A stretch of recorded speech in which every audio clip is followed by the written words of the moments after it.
Buenas tardes, hermano, que Dios me los bendiga. Estamos nuevamente acá eh, en la casa del Señor, porque en la iglesia somos todos, nosotros somos la casa del Señor. Estamos todos reunidos, esperamos que estén todos reunidos, que estén todos conectados, que Dios los bendiga enormemente. Un abrazo. Continuaremos con el tema el viaje hacia la verdad. Amén. Decíamos, y este es el motivo de esta predicación, exponernos el propósito de la salvación. Presta mucha atención a la palabra de Dios. Nosotros comenzamos con el Éxodo y comienza todo, con los descendientes de Abraham en el cautiverio. Había estado en Egipto por 430 años, estuvo Israel en Egipto. Tuvieron 30 años que vivieron bien y después 400 años de esclavos. Lo mismo pasa con un cristiano. A veces el cristiano cuando se aparta del Señor puede, quizá al principio le va bien y está un tiempo que le va bien, pero después tiene años de esclavo por ir a buscar quizá un beneficio. Y lo mismo le pasó a Israel. Estuvo los primeros 30 años cuando estaba José vivo súper bien. Lo pasaban bien, no les faltaba nada. Ellos vivían de derroche en derroche. Pero cambian los faraones, muere José y aparece el Ramsés y empieza a ponerlo esclavo, a hacer ladrillo, a trabajar en obra pesada por 400 años. Entonces vemos que al comienzo de su llegada allí fue de héroe, por ser familiares del Salvador de Egipto, que era José.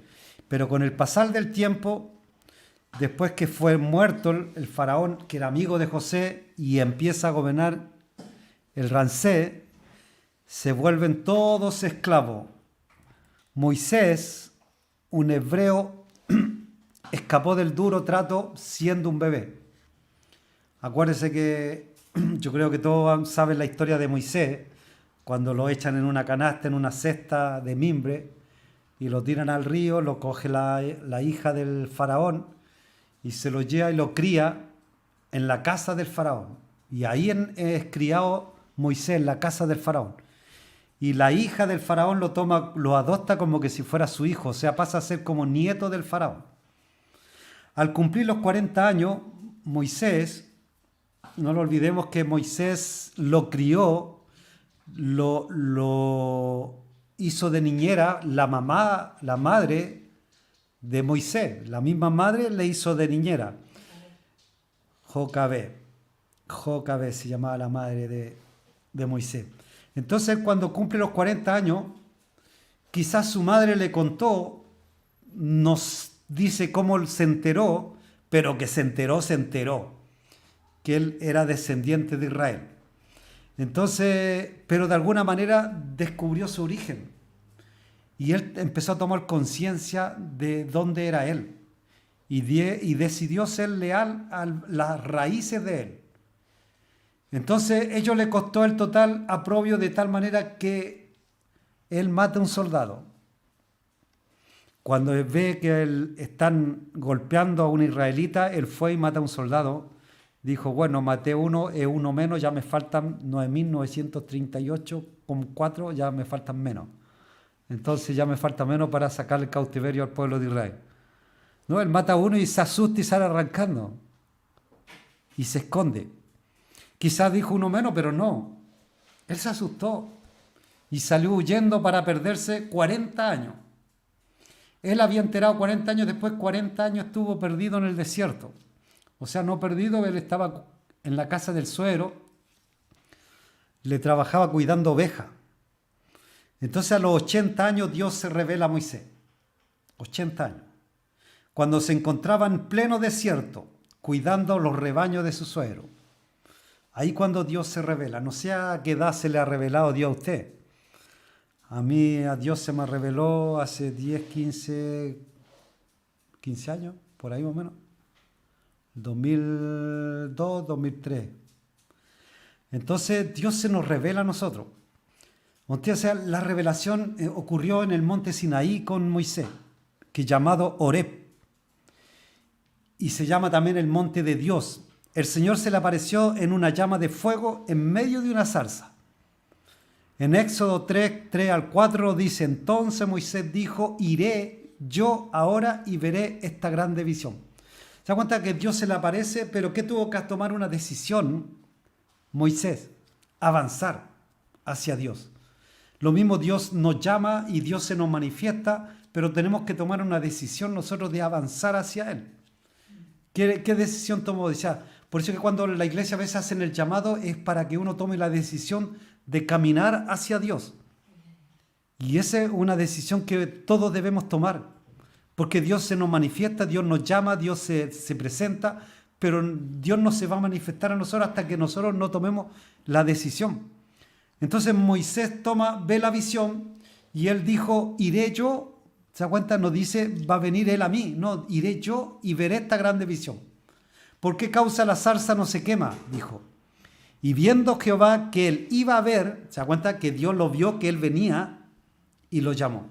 ¿Cuándo Dios lo llamó? Cuando vio que él se acercó a Dios. Por eso dice, Dios, si tú te acercas, él se acercará.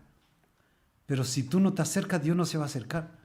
Dios se manifiesta en nuestras vidas, Dios se manifiesta en la vida de muchas personas, pero mientras la persona no tome la decisión de caminar hacia Dios, Dios no se le va a manifestar. Entonces, ¿qué pasa? En el versículo 4 nos dice, viendo Jehová que él iba a ver, lo llamó Dios en medio de la zarza y dijo, Moisés, Moisés.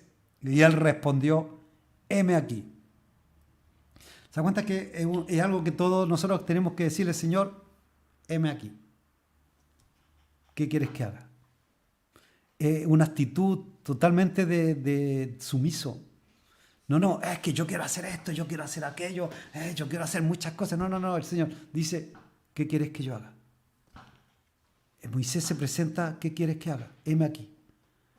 No fue sino hasta que cuando Moisés decidió prestarle toda su atención y se acercó a la zarza ardiente, se acercó al Señor, el Señor le habló.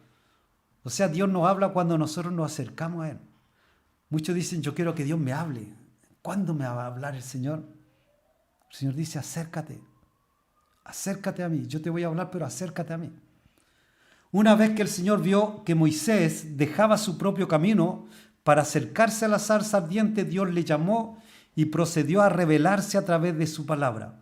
Por eso que Santiago 4:8 dice, acercaos a Dios y Él se acercará a vosotros. Pero nosotros tenemos que tomar una decisión. Usted tiene que tomar una decisión. Cada uno de los que están escuchando tiene que tomar una decisión de acercarse a Dios. En este momento Dios lo está llamando. Dios lo está llamando y está acercándose. Pero Dios está esperando que usted tome la decisión. Tal es el enfoque de nuestro destino a percibirnos que fuimos salvos para un propósito eterno en calidad y cantidad. Un propósito eterno hay en la vida de cada uno de nosotros. De manera que llegaremos al cielo cuando seamos necesarios en el cielo. Cuando hayamos cumplido el propósito acá en la tierra, Dios nos va a llevar. Cuando usted diga, he acabado la buena batalla, como dijo Pablo. Isaías 43:21 dice, este pueblo he creado para mí, mis alabanzas publicará. ¿Se dan cuenta? ¿Qué es lo que tenemos que hacer nosotros? Publicar las alabanzas de Dios. En el Salmo 110:3 dice, tu pueblo se te ofrecerá voluntariamente el día de tu poder. O sea, cuando el pueblo se ofrece voluntariamente a Cristo. El propósito de nuestra liberación muchas veces no es como nosotros pensamos. Muchas veces tenemos una idea equivocada del Evangelio. ¿Cuál es el propósito de que Dios nos libertó de la esclavitud? El Señor se reveló a Moisés y le dijo que llevara al faraón. Dice que es Ramsés II el mensaje de dejar en libertad a su pueblo. O sea, Dios lo llama y le da un propósito. Anda y ve y dile que deje ir a mi pueblo. A pesar de la obstinación del gobernante de Ramsés, Dios liberó a los descendientes de Abraham con una cantidad poderosa de milagros, señales, prodigios, de todo. Todo lo que hizo Dios para liberar a su pueblo. Y esta es la figura de nuestra liberación del pecado. Dios nos quiere libertar del pecado. En el pecado hay un poder que nos envuelve y no nos deja salir. Y el Señor dice que Él viene a libertarnos de ese poder. Y es la figura del pecado y de todo el poder del enemigo. Es la liberación de Israel de Egipto. Por eso que Dios tuvo que hacer tremendos milagros. Egipto es una representación del sistema mundial de este mundo. Y Israel representa a la iglesia. Entonces cuando nosotros nacemos de nuevo, nos volvemos libres del sistema de tiranía de este mundo y opresión que nos ofrece el mundo. El mundo hay un poder que nos envuelve. Mire, cuando van todos para allá, todos para acá. Todos corren para allá, todos corren para acá. Es lo mismo cuando un estadio están todos arriba gritando, saltando y todos saltan. Y hace un gol el equipo, todos corriendo abajo. Ninguno se queda mirando. Salen todos corriendo contra la tela. Todos suben corriendo. Así es el mundo. Todos para acá, todos para acá. Todos para allá, todos para allá. Todos a festejar el día de San Juan, toda la playa a festejar San Juan. Y hay una fiesta allá, todos para allá. O sea, y hay un poder que envuelve a la gente. El día de la rebaja, todos a la rebaja, corramos a la rebaja. La respuesta no es hacia la tierra prometida. ¿A dónde fue encaminado Moisés con los hijos de Israel después de ser liberado? Porque todos dicen, es que Dios sacó a Moisés de Egipto y lo llevó al desierto y después lo llevó a Canaán. Pero el fin de todo no era eso. La respuesta no es hacia la tierra prometida, pues la Biblia relata exactamente el propósito de Dios para el pueblo de Israel cuando lo dejó libre. Y lo vemos en Éxodo 7:16.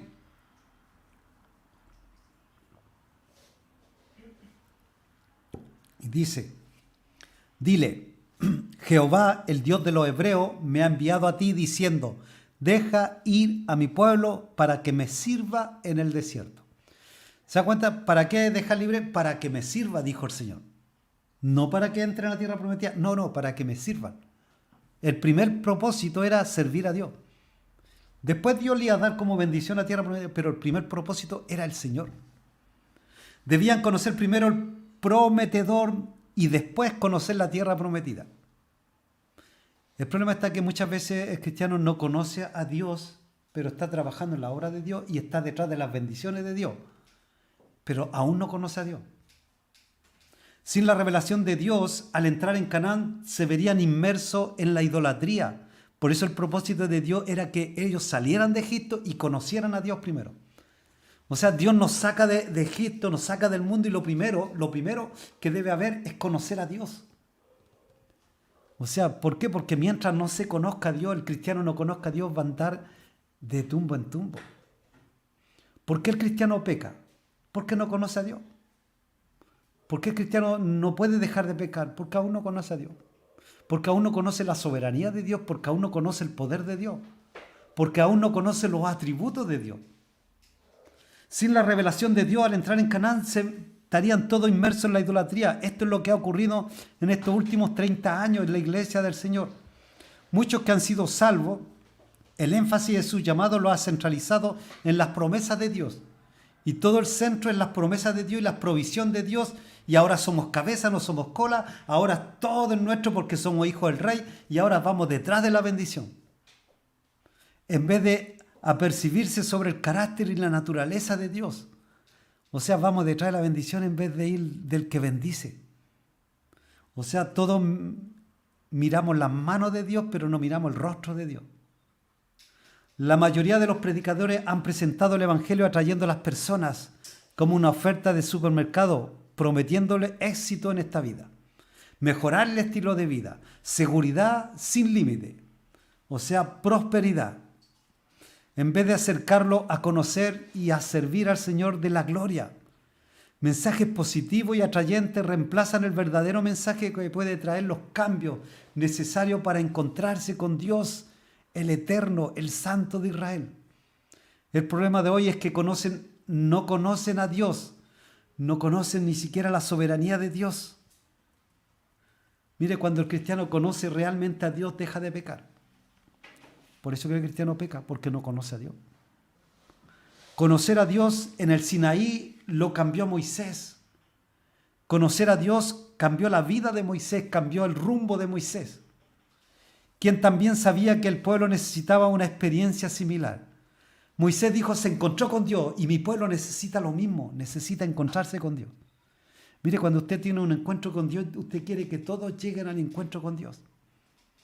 Primera de Corintios 2, 1 al 5 dice, así que hermanos, cuando fui a vosotros para anunciaros el testimonio de Dios, no fui con excelencia de palabra o de sabiduría, pues me propuse no saber entre vosotros cosa alguna, sino a Jesucristo y a este crucificado.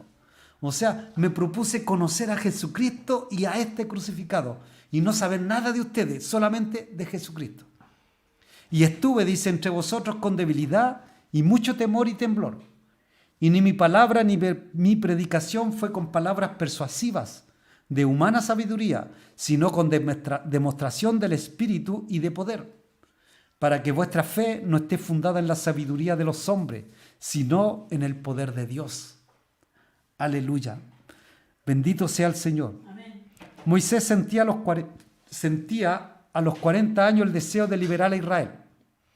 Él cuando cumple 40 años quería liberar a Israel, pero solo de las cadenas humanas.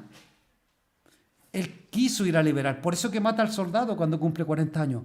Mató uno, dijo ya uno menos me falta, ahora ya me es más fácil liberarlo. Lo mismo ocurre con los modernos Moisés de hoy en día, que no han permitido ser llevados a lo profundo del desierto de Dios para que se les revele en persona el Rey de Gloria. ¿Quién es este Rey de Gloria? Jehová de los ejércitos. Iglesia, el propósito de tu libertad es ser llevado ante Él, ante el Creador. Y tu mensaje hacia otro debe ser dirigido con este solo propósito. Debemos liberar a las personas con el propósito de que lleguen ante y delante del Creador. Y ese es el propósito, nosotros llevarlo a Cristo. No ofrecerles las bendiciones, no, llevarlo a Cristo. No, mira, si tú vas a la iglesia se te va a tener trabajo. Si tú vas a la iglesia se te va a solucionar los problemas de tu matrimonio. Si tú vas a la iglesia se te va a solucionar el problema de tus hijos. Y estamos ofreciendo un evangelio a la carta. O sea, tú tienes esto, tienes esto, tienes esto. No, el propósito no es eso. El propósito es llevarlo a Cristo. Hechos 7, 23 al 25 dice, y fue enseñado a Moisés, escuche, en toda la sabiduría de los egipcios, o sea, toda la sabiduría del mundo, y era poderoso en sus palabras y obras. Cuando hubo cumplido la edad de 40 años, dice, le vino al corazón el visitar a sus hermanos los hijos de Israel. Y al ver a uno que era maltratado, lo defendió e hiriendo al egipcio, vengó el oprobio de su hermano, dice, pero él pensaba que sus hermanos comprendían que Dios le daría libertad por mano de él, mas ellos no lo habían entendido así. O sea, dijo, bueno, ellos van a entender que yo vengo a libertarlo. Moisés vio el sufrimiento de su hermano y quiso calmarlo. Sabía también que fue llamado a libertar al pueblo de Dios. Él lo sabía. Por eso que la primera intención fue ir a hacerlo. Pero ¿cómo lo quiso hacer? Con sus fuerzas. A su manera. Mire, no le podemos servir a Dios a nuestra manera. Ni con nuestra fuerza. Es como Dios quiera. Por eso que lo primero propósito es conocer a Dios. Y Dios nos dirá qué hacer. Nosotros muchas veces el cristiano llega al Evangelio y quiere servirle a Dios. Y corre para allá, corre para acá. Y anda corriendo para servirle a Dios. Y el Señor dice, conóceme primero. Conóceme a mí primero.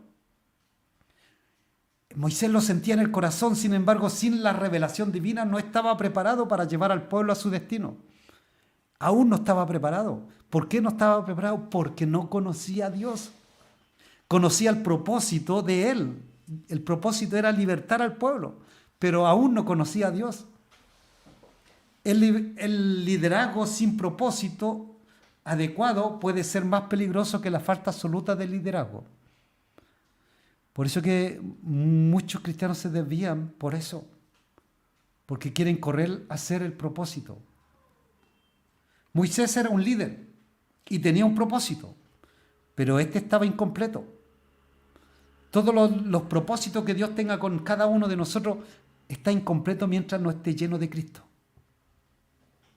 Sin la revelación de Dios, a lo mejor pudo haber conducido al pueblo a una tierra vacía de la provisión del verdadero propósito de su libertad, pero no conocer íntimamente a Dios. Quizás Moisés lo podía haber sacado de Egipto, lo podía haber llevado y lo había introducido en la tierra de Canaán, pero no hubieran conocido a Dios. Por eso el Señor lo guió a lo profundo de su desierto, con el fin de que el corazón de Moisés se calmara de su sed natural de libertar. Él era un libertador, pero había una sed natural. No era espiritual. Muchas veces el cristiano es movido por entusiasmo, por deseos naturales, no espirituales. Y quizás un buen deseo, pero no está en el centro del propósito de Dios. Y Dios pondrá la sed de Dios para su pueblo de libertad de todos sus enemigos. ¿Era bueno el deseo de Moisés? Sí, era bueno a los 40 años, pero no era el propósito de Dios. Ver a su pueblo libre era bueno, sí era bueno, pero ese no era su llamado verdadero. O tampoco era su ministerio. O sea, era su llamado, pero no era el ministerio completo de Moisés. Hay muchas cosas que parecen ser buenas y aparece ser del Señor, pero son contra el carácter de Dios y la naturaleza de Dios. Por eso que a veces nosotros queremos hacer cosas para Dios y quizás no es lo que Dios quiere que nosotros hagamos. Por eso que nos desviamos del camino. Solo cuando entramos al conocimiento íntimo del Señor podemos discernir realmente lo que es bueno. Cuando tenemos una intimidad con Dios, cuando tenemos una relación con Dios, ahí realmente empezamos a conocer el propósito de Dios, el verdadero. ¿Y sabe quién nos atrae hacia Él? Él mismo. El Señor nos atrae hacia Él mismo. Moisés sacó al pueblo de Egipto y lo llevó a adorar a Dios en el desierto de Dios.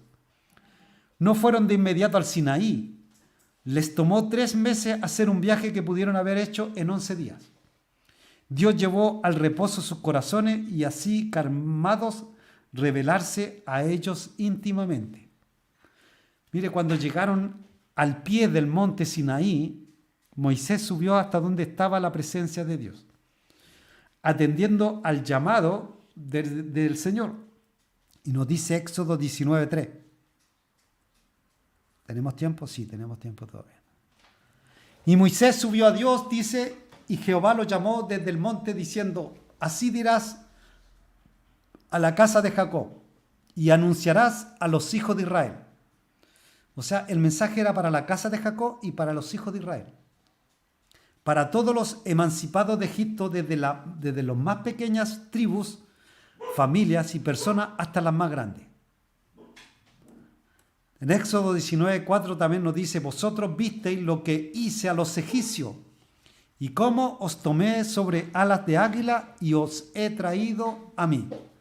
Aquí está lo que el Señor nos llama, dice, cómo os tomé, dice, sobre alas de águila y os he traído, ¿dónde? Hacia mí. O sea, ¿cuál es el propósito de Dios de sacar al pueblo de Egipto? Llevarlo hacia Él.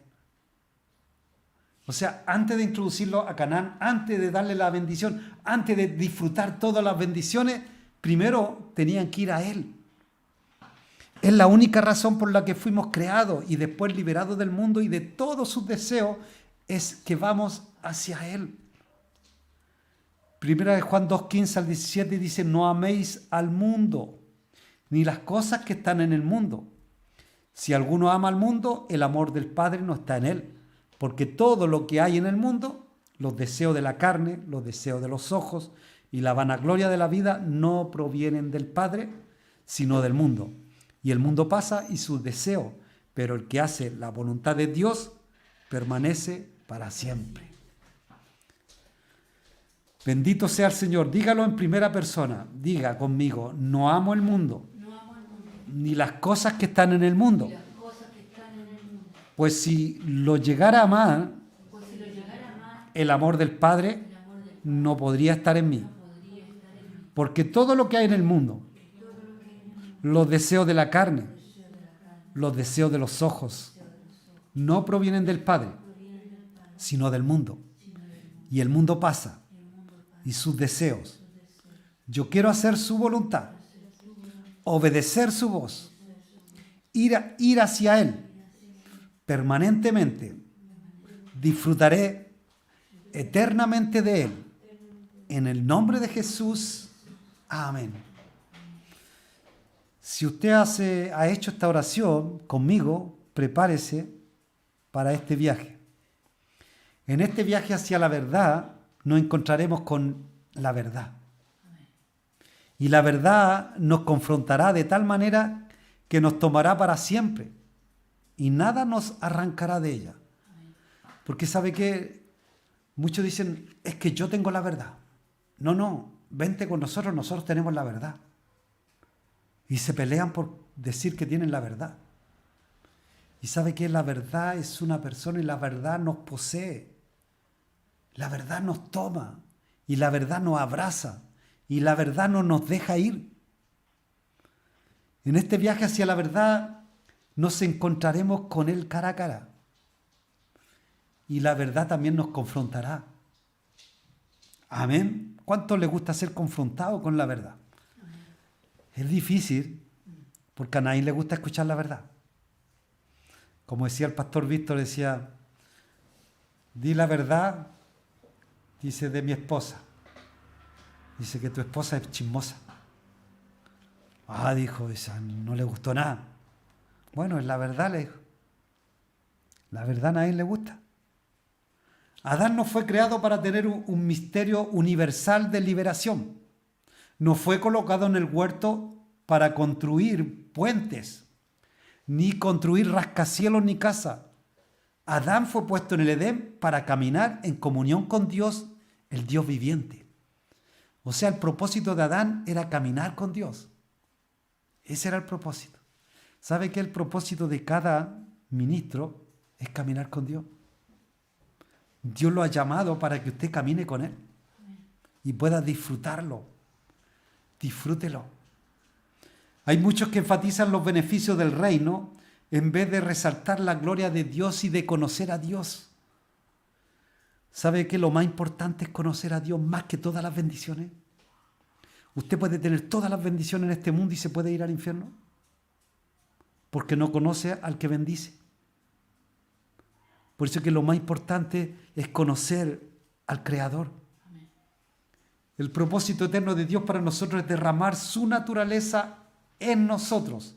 Con tal conocimiento Dios nos exime de toda idolatría encubierta que ha invadido la iglesia. La idolatría siempre es esclavitud en todas las clasificaciones que de ella podamos encontrar. Entonces la meta del cristianismo no es solo ministrar.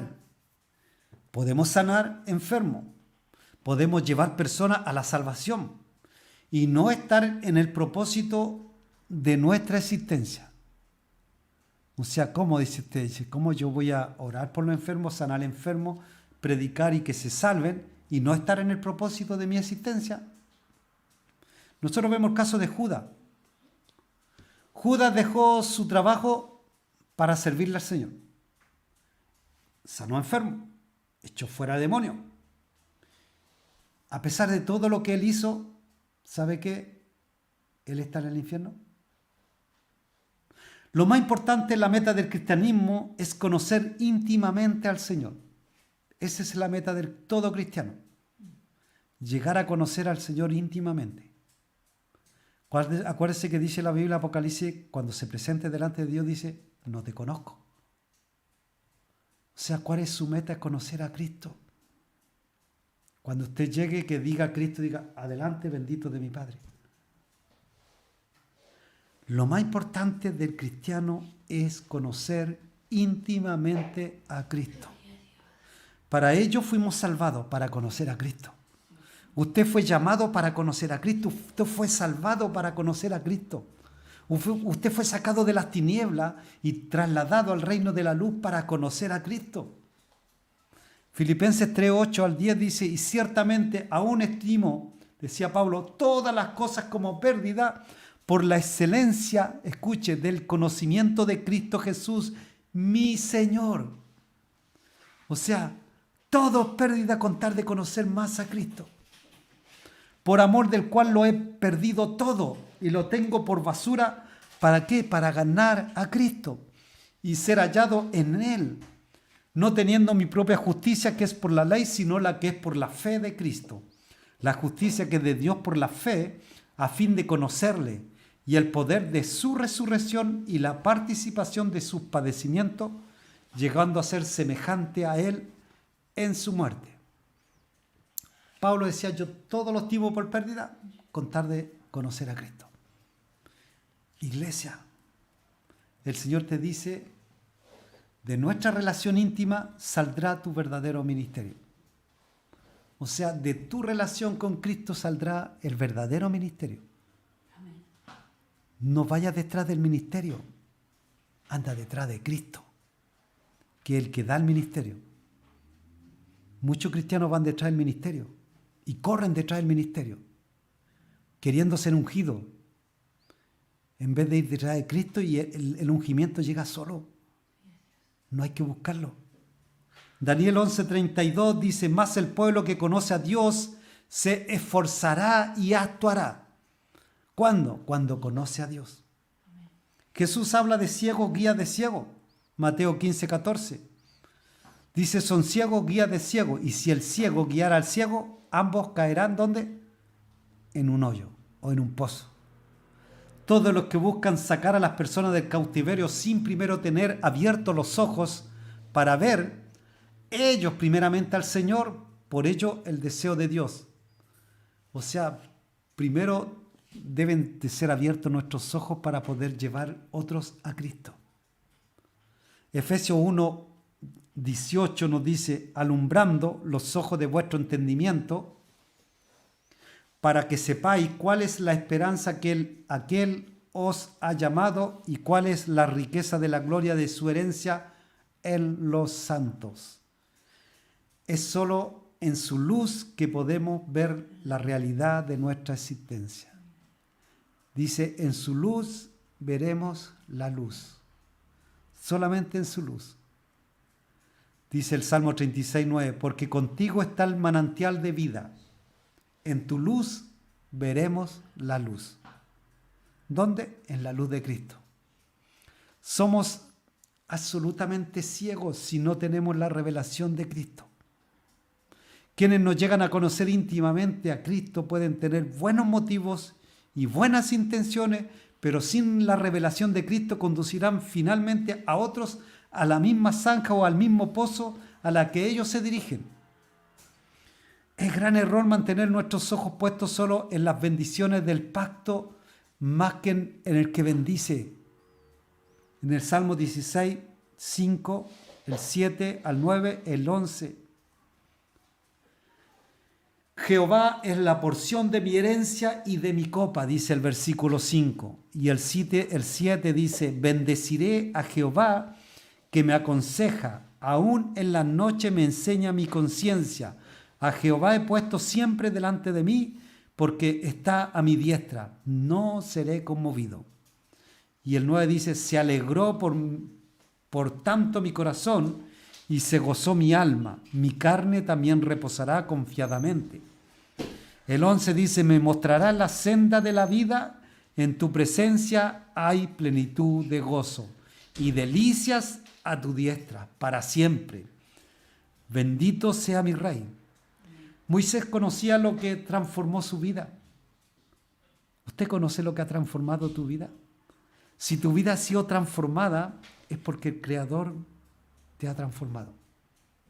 Nadie puede ser transformado por su fuerza, porque tarde o temprano va a volver a caer. Lo que permanece para siempre es lo que hace Dios. Moisés conocía lo que transformó su vida, su encuentro y comunión íntima con el Dios viviente. Moisés sabía hacia dónde dirigir el pueblo, no directo a las promesas, sino al único que en realidad satisface, al Creador. Amén. Por eso que cuando sacó Moisés al pueblo de Israel, lo primero que hizo es llevarlo al monte Sinaí, donde estaba la presencia de Dios. Reconoció el propósito Moisés para el que fue creado y comprendió la necesidad de encontrar el corazón de Dios, que no se reveló en medio de la mano de la bendición, sino al oír cara a cara las palabras del Señor. O sea, Moisés escuchó y vio cara a cara a Dios. Vamos en la viaje a la verdad, estamos recién en la tercera parte. Viaje a la verdad 3. Nosotros hemos grabado tres, con esta van 3 predicaciones del viaje a la verdad y recién hemos entrado en la parte 3. Nuestra responsabilidad como iglesia ha sido consagrarnos durante los más de 2000 años pasados en prepararnos para la venida del Señor. Hace más de 2000 años que la iglesia se está preparando para la venida de Cristo. Y usted sabe que todos los que murieron predicando que Cristo venía y no lo alcanzaron a ver, pero hoy sí que estamos más cerca que nunca. El propósito de Dios al liberar a los israelitas de la esclavitud egipcia fue llevarlo hacia sí mismo, de tal manera que pudiera morar entre ellos. O sea, quería morar entre ellos. Éxodo 29, 46 nos dice, y conocerán que yo soy Jehová su Dios, que los saqué de la tierra de Egipto para habitar en medio de ellos, yo Jehová su Dios. ¿Para qué los sacó? Para él habitar en medio. Por eso que él habitaba en medio de ellos como el fuego de noche y la nube de día. Siempre estaba en medio de ellos. Dios no busca en nosotros una visitación, sino una habitación. Dios del Antiguo Testamento habitó en medio de ellos cuando fueron sacados de Egipto. Dios nos sacó, pero ahora Él ya no habita así como habitaba en el Antiguo Testamento. Ahora Él busca una habitación donde Él pueda hospedarse.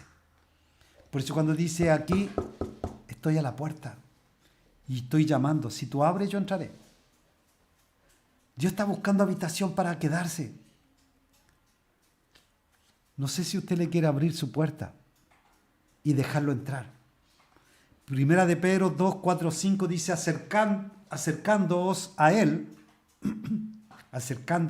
piedra viva, desechada ciertamente por los hombres, mas para Dios escogida y preciosa. Vosotros también como piedras vivas sed edificados, como casa espiritual y sacerdocio santo, para ofrecer sacrificios espirituales aceptables a Dios por medio de Jesucristo. Dios desea un lugar de morada, el cual el Espíritu Santo por medio de Pedro la llama una casa espiritual. Y Dios está buscando una casa, está buscando un lugar donde habitar. Y Él quiere habitar en su vida, quiere habitar en mi vida, quiere habitar en nuestros corazones. Somos piedras vivas de construcción de esta morada en la cual Dios mismo desea habitar. La iglesia es la casa de Dios. Y cada uno de nosotros somos templo. El sacerdocio del creyente está absolutamente vinculado con el de ser morada de Dios. O sea, usted está vinculado con ser morada de Dios, donde Dios habita. Y esto se debe porque somos como seres humanos, solo los sacerdotes pueden acercarse a Dios sin caer en juicio. Solamente los sacerdotes. Pero el Señor dice que Él nos hizo reyes y sacerdotes. Por eso que nosotros ahora podemos acercarnos confiadamente al trono de la gracia donde está el oportuno socorro. Apocalipsis 1:6 dice, y nos hizo reyes y sacerdotes para Dios. ¿Para quién? Para Dios, no para nosotros, para Él, su Padre. A Él sea gloria, imperio por los siglos de los siglos. Amén.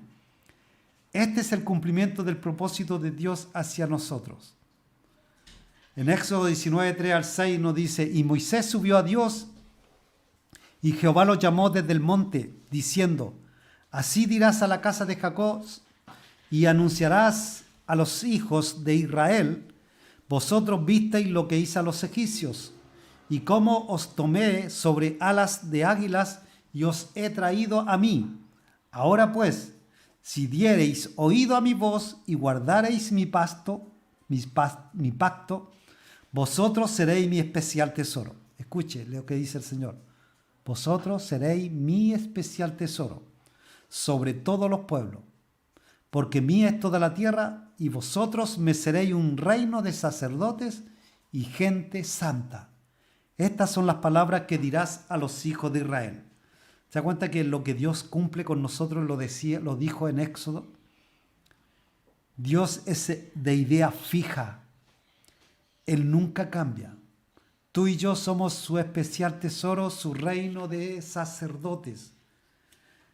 Dígalo, soy para siempre el especial tesoro del Dios vivo.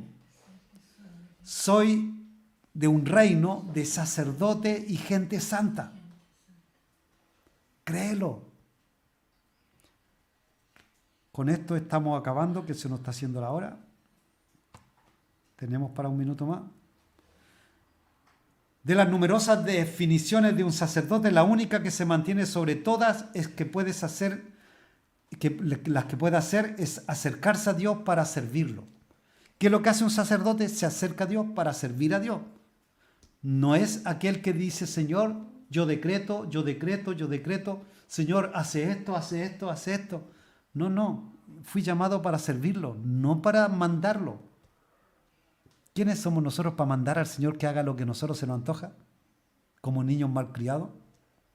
No se acercarán a mí, dice, para servirme como sacerdote, ni se acercarán a ninguna de mis cosas santas, a mis cosas santísimas, sino que llevarán su vergüenza y las abominaciones que hicieron. Mas los sacerdotes levitas, hijos de Sadoc, que quedaron el ordenamiento del santuario cuando los hijos de Israel se apartaron de mí, ellos se acercarán para ministrar ante mí y delante de mí estarán para ofrecerme la grosura y la sangre, dice Jehová el Señor. Acercarnos a Él es todo lo que nos toca hacer. Y Él en ese momento nos transforma en su morada. Debemos ser capaces de estar en su santa, majestuosa presencia. Amén. Con esto estamos acabando. Seguiremos con este mismo tema el próximo viernes en este mismo canal a la misma hora. Así que Dios me los bendiga, que Dios me los guarde, que Dios los proteja y los siga protegiendo como hasta ahora. Le damos gracias al Señor, oramos. Señor, te damos gracias por tu palabra, gracias por hablarnos, gracias porque tú nos estás llamando, Señor, a una intimidad más cerca contigo. Tú le quieres hablar a tu pueblo, pero estás llamando a que tu pueblo se acerque, Dios. Señor, gracias, Señor, por el mensaje. Señor, háblale, Señor, a cada uno de mis hermanos. Señor, revélate cada día más, que puedan conocerte, Señor, cada día más a ti, Señor. Más que todas las bendiciones, conocerte a ti, Señor. Padre, te damos gracias. Te pido que bendigas a cada uno de mis hermanos, Señor. Los hermanos de Argentona, Señor, de acá de Mataró, de Badalona, los que están trabajando, Señor. Aquellos que están fuera, Señor, también te pido que tú los bendigas. Señor, bendice a los hermanos de Chile, las congregaciones de Chile, los pastores. Señor, los evangelistas que están en diferentes partes del mundo, Dios. Señor, te pido que bendiga a los cristianos que están en partes donde están siendo perseguidos. Señor, que tú los cuidas, los protejas, Señor. Te pedimos por cada país, Señor, donde está este virus, Señor, que están cada vez siendo gente más infectada, Dios. Te pido que seas tú, Señor, obrando y cubriéndolo y protegiéndolo con la sangre de Jesucristo. Señor, te damos gracias, te damos toda la gloria, toda la honra a ti en el nombre bendito de Jesús. Amén. Que Dios me los bendiga y que me los guarde.